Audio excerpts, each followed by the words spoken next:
Thibodeau's boot connected with the rifle case before Laine had even set it down properly.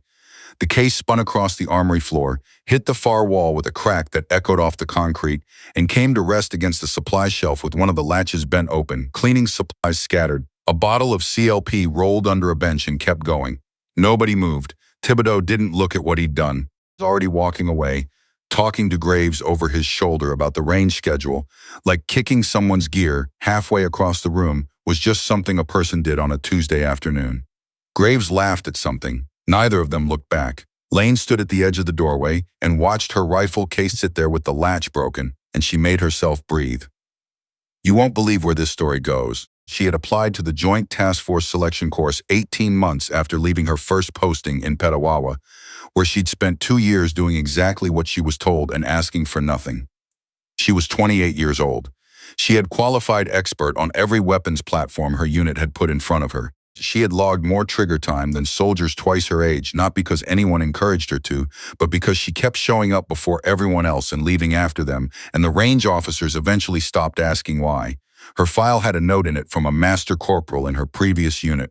Technically proficient, social fit unclear. She'd read it herself, sitting outside the selection board's room on a metal folding chair, because someone had left the door open and the paper was right there on the table. She'd looked at those 2 lines for a long time.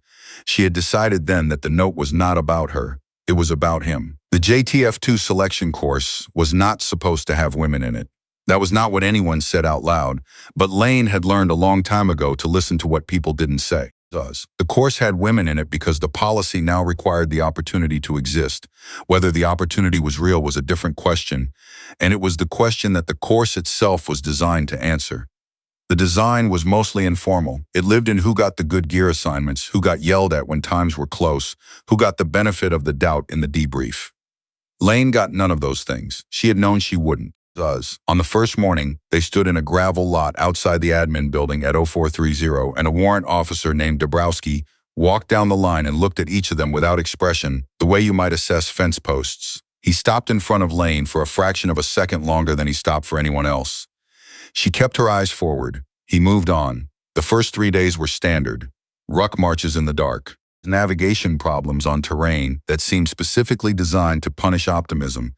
Sleep in 4-hour intervals that felt like punishment themselves because they came after 12 hours of exertion and before another 12 hours of exertion, and the body started to learn that rest was just another form of preparation for suffering. Laine ate when she could. She drank constantly. She had done her research, which meant she knew the clinical literature on female physiological response to sustained physical stress, and she had spent 8 months before the course building the specific muscle groups that the research said tended to give out first. Her rucksack at the end of day 3 weighed what it had weighed at the start of day 1, which was not true for most of the people around her, because they had quietly shed weight from their loads somewhere along the way. Laine had not. She had been watched too closely to try.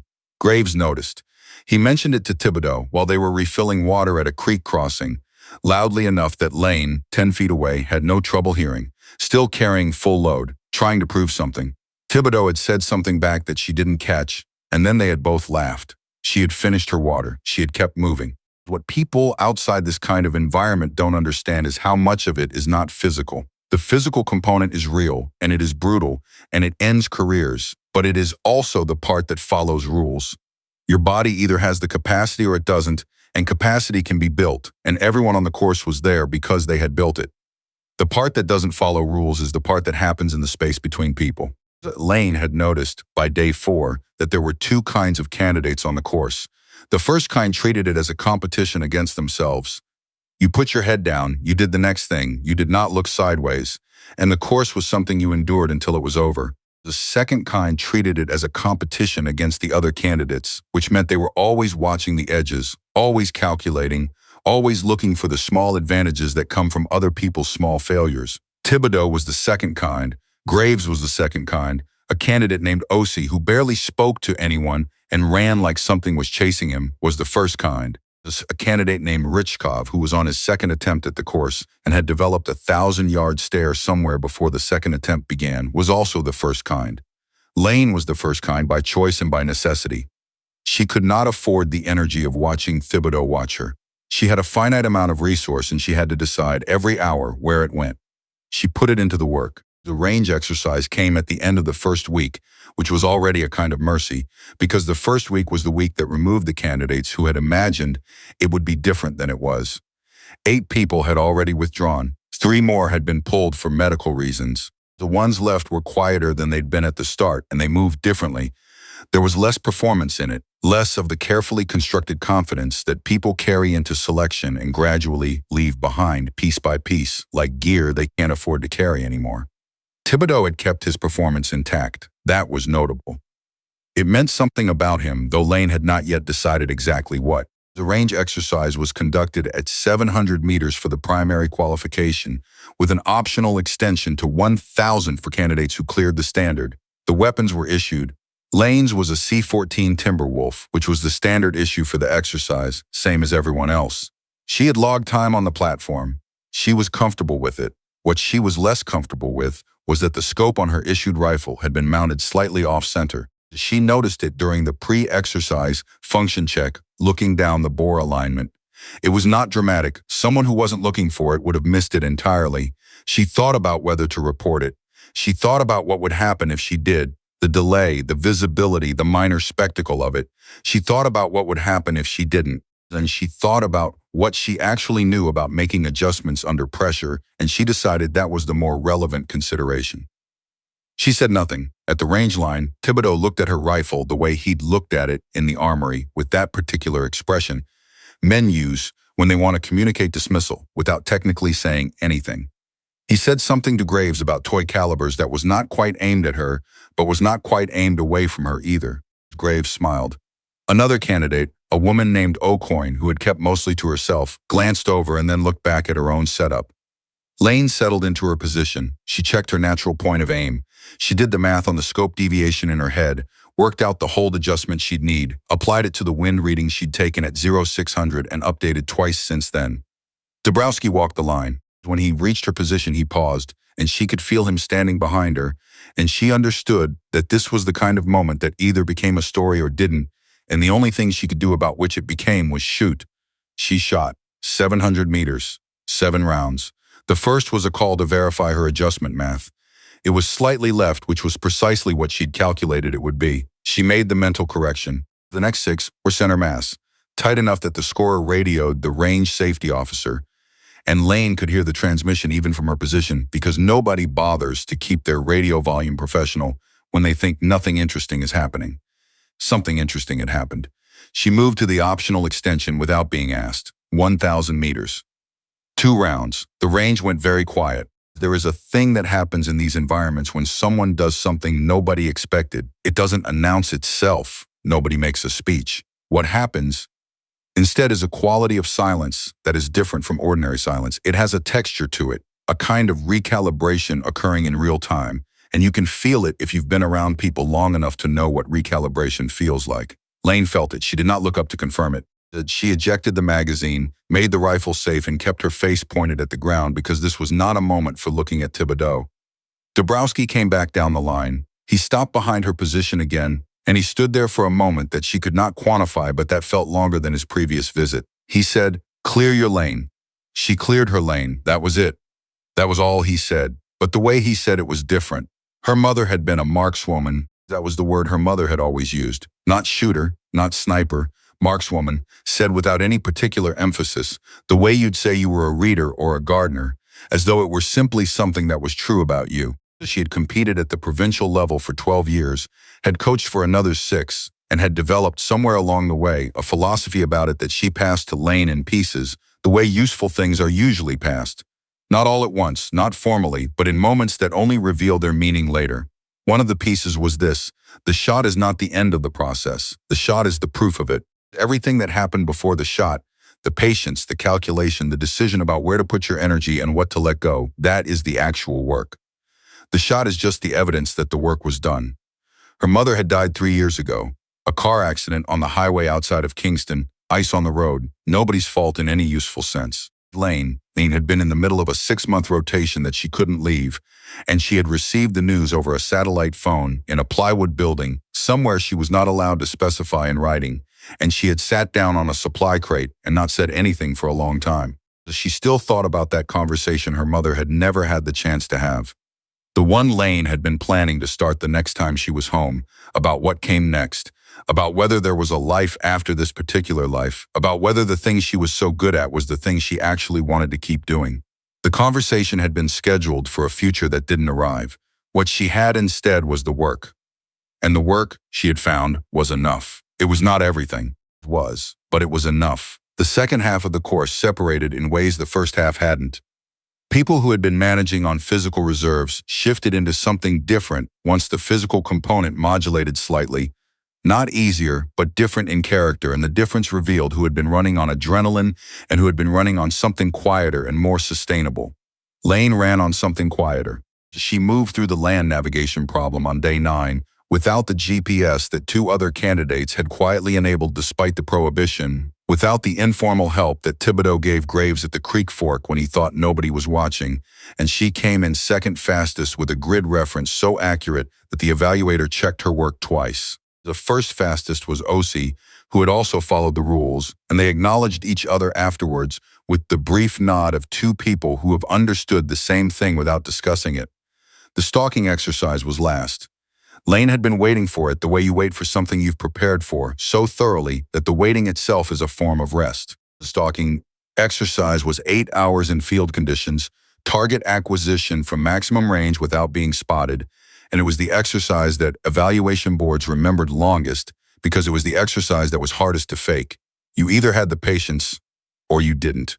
The cold and the wet and the time would find the candidates who were performing patience rather than actually possessing it, and they would find them with perfect efficiency.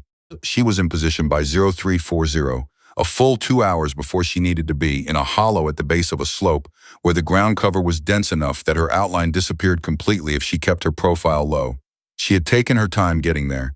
She had taken a route that added 40 minutes to the most direct path because the direct path had a sight line from the evaluation tower that she didn't like. Nobody had seen her settle in. She waited. The cold worked its way through her gear in increments. She let it. Resisting cold is expensive metabolically, and she needed the metabolic reserves for staying still. She had learned this from her mother's coaching notes, which she had reread many times over the years. Don't fight the conditions. Know where you are in them. She was cold. She was aware that she was cold. It was also completely invisible, and she had a firing solution she had calculated 3 times and would calculate again before she used it. She thought about her mother. She thought about the conversation they hadn't had. She thought about what her mother would have said about this exercise, about this course, about Thibodeau and his boot connecting with the rifle case in the armory on the first day. She thought her mother would have said, "Don't look at him. Look at the target." And she looked at the target. What happened in the next 4 hours is difficult to describe to someone who hasn't experienced sustained motionless waiting under field conditions because the experience doesn't translate well into language. It is not dramatic. It is not exciting. It is a long, slow management of competing pressures, the cold against the need for stillness, the discomfort against the need for focus, the mind's tendency to drift against the requirement to stay present, and it is paradoxically one of the most demanding things a person can do, precisely because nothing visible is happening. Laine was very good at it. She had always been very good at it. Her mother had told her once that she had the temperament for it, which Laine had understood even as a teenager to be a more complicated compliment than it sounded. The temperament for sustained stillness is not a comfortable temperament to carry into ordinary life. It means the noise that doesn't bother other people bothers you more. It means you notice things you'd be better off not noticing. It means you are always, on some level, calculating. She had made her peace with it a long time ago. At 0728, the evaluation scenario changed. A second target appeared. It was unexpected, not part of the briefed exercise structure, and she could hear, faint and distant, the sound of at least 2 other candidates reacting to it. Movement, a repositioning. The evaluation tower would mark that. Movement was the end. Laine did not move. She recalculated her firing solution for the second target, which required adjusting her point of aim to account for a slight change in the wind that had developed since 0600. She had been tracking the wind for 4 hours. She knew where it was. She applied the adjustment without moving anything but her eye, which does not count as movement under the exercise criteria, because the criteria were written by people who understood what movement actually means. She acquired the second target. She waited for the instruction. The instruction came at 0741. She shot twice, both targets, 3 seconds between them. The radio in the evaluation tower crackled with something she couldn't hear from her position. Dabrowski found her at the gear return, which was the one moment during the exercise debrief when candidates were not supposed to have informal contact with evaluators. He stood next to her at the table and did not look at her directly and said at approximately the same volume a person uses to comment on the weather, "Your scope was off-center." Laine said, "I know." He was quiet for a moment. "You didn't report it." "No." He picked up a piece of gear from the table that didn't need to be picked up and set it down again. "Why not?" She thought about how to say it. She had a few versions of the answer and she chose the shortest one, which was also the most accurate one. "Because I already knew what to do about it." Dabrowski set the gear down. He looked at the table. He walked away. She did not see Thibodeau at the gear return. She learned later that he had been pulled from the stalking exercise at hour 5 for a repositioning that the tower had caught. Graves had withdrawn voluntarily at hour 3, citing a knee that had been quietly deteriorating since day 6. Osi had completed the exercise. Richkov had completed the exercise. O'Coin had completed the exercise. Laine had completed the exercise. She called her brother that evening from a payphone outside the mess because her phone was dead and the charging stations were occupied and she did not want to wait. He answered on the second ring, which meant he'd been expecting her call, or close to expecting it, which was something about her brother. He always seemed to be approximately ready. She told him she thought she'd passed. He asked how she felt. She thought about it for a long time, longer than the question probably warranted, standing outside in the November dark with the phone against her ear and her breath coming out in small clouds. "Like I did the work," she said, and the work was enough. Her brother was quiet for a moment. Then he said, "Mom would have said the same thing." She knew he was right. She had known that before she said it. She stood there for another minute after the call ended, not going back inside yet, just standing in the cold and the dark with the phone still in her hand. Somewhere across the lot, light was coming from the admin building windows, yellow and ordinary. Somewhere inside, evaluators were writing reports that would determine what happened next. She had done what she could do. The shot was the proof of the work, and she had fired it, all of them, everyone, and now they sat on paper in a range officer's log, a permanent record of what she had actually been, as opposed to what someone with the wrong information might have assumed. That was the thing about precision. It left no room for interpretation. She put the phone in her pocket and went back inside.